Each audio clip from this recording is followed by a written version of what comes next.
राधे राधे सभी को। सनातन धर्म के ग्रंथों में बताया गया है कि बुरे कर्मों का फल हमेशा बुरा ही मिलता है, चाहे वह इंसान हो या फिर ईश्वर। इसका एक उदाहरण माता सीता का है, जिसका जिक्र रामायण में किया गया है। दरअसल रामायण कई भाषाओं में लिखी गई है। अलग अलग रामायण में कई तरह की दंत कथाएं मिलती हैं, जिनसे कई लोग परिचित नहीं हैं।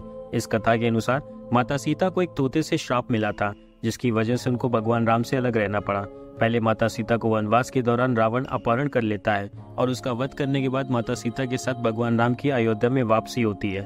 फिर धोबी की वजह से माता सीता को अलग रहना पड़ता है। हम सबके मन में सवाल उठता है कि राम तो भगवान है, फिर वह अपनी पत्नी से अलग क्यों रहे। आइए जानते हैं इससे जुड़ी एक कहानी। कथा के अनुसार माता सीता बाल्यावस्था में अपनी सहेलियों के साथ बगीचे में खेल रही थी। वहीं बगीचे में एक तोते का जोड़ा पेड़ पर बैठा था। तोते का जोड़ा भगवान राम और माता सीता के बारे में बातें कर रहा था। उनकी बातों को सुनकर माता का ध्यान उन पर गया।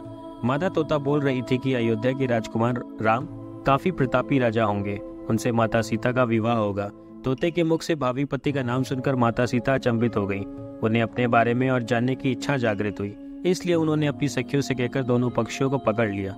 फिर उन दोनों को पुचकार कर पूछा कि भविष्य के बारे में इतना ज्ञान कहाँ से प्राप्त हुआ। तब पक्षियों ने बताया कि इससे पहले हम महर्षि वाल्मीकि के आश्रम में रहते थे, जहाँ हर रोज राम और सीता के जीवन के बारे में बताया जाता है, इसलिए उनको दोनों के बारे में हर चीज कंठस्थ याद हो गई है। सीता जी ने पक्षियों से कहा कि जिस जनक पुत्री सीता की तुम लोग बात कर रहे हो वह मैं ही हूँ।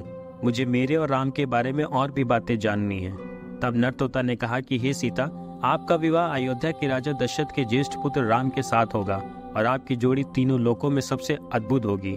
सीता जी सवाल पूछती रही और दोनों तोता जवाब देते रहे। सीता जी ने कहा कि जब तक मेरा विवाह नहीं हो जाए तो तुम दोनों मेरे साथ राजमहल में रहोगे और तुम वहां सारी सुख सुविधाएं मिलेंगी। सीता जी की बात सुनकर तोता का जोड़ा घबरा गया। तब नर तोता ने कहा, हे जनक पुत्री, हम गगन के पक्षी हैं, इसलिए पिंजरे में बंद रहकर हम जीवित नहीं रह पाएंगे, इसलिए हमको आजाद कर दीजिए। तोते ने इसके लिए बहुत याचना की। तब सीता जी ने नर तोते को छोड़ दिया, लेकिन मादा तोते को नहीं छोड़ा और कहा कि यह मेरे साथ रहेगी। नर तोता ने कहा कि मेरी पत्नी गर्भवती है, इसलिए ऐसे समय पर उसको जाने दें। हम दोनों एक दूसरे का वियोग सहन नहीं कर सकते, इसलिए आप मेरी पत्नी को जाने दें। लेकिन सीता जी ने उसकी एक ना सुनी। इस पर मादा तोता को बहुत गुस्सा आया और श्राप दिया कि जिस तरह तुमने गर्भावस्था में मेरे पति को मुझसे अलग कर दिया है, वैसे ही गर्भावस्था के दौरान तुमको भी पति वियोग सहना पड़ेगा। इतना कहते ही मादा तोता ने अपने प्राण त्याग दिए। मादा तोता के प्राण त्यागने के कुछ समय बाद नर तोते के पत्नी के वियोग में प्राण चले गए। इससे माता सीता को बहुत दुख हुआ, लेकिन तब तक बहुत देर हो चुकी थी। बताया जाता है कि अगले जन्म में तोता वही धोबी था जिसने माता सीता के चरित्र पर उंगली उठाई थी, जिसके बाद भगवान राम ने सीता का गर्भावस्था के दौरान त्याग कर दिया।